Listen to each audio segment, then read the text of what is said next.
Welcome to MiConvert.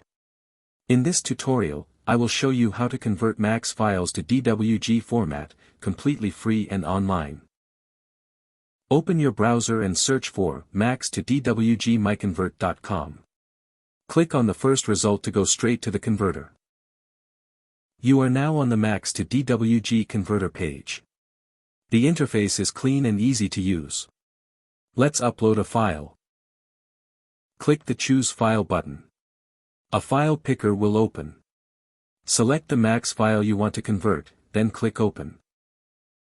Your file is loaded and ready. You can see the file name, size, and destination format. Click Convert now to start the conversion. The conversion is in progress.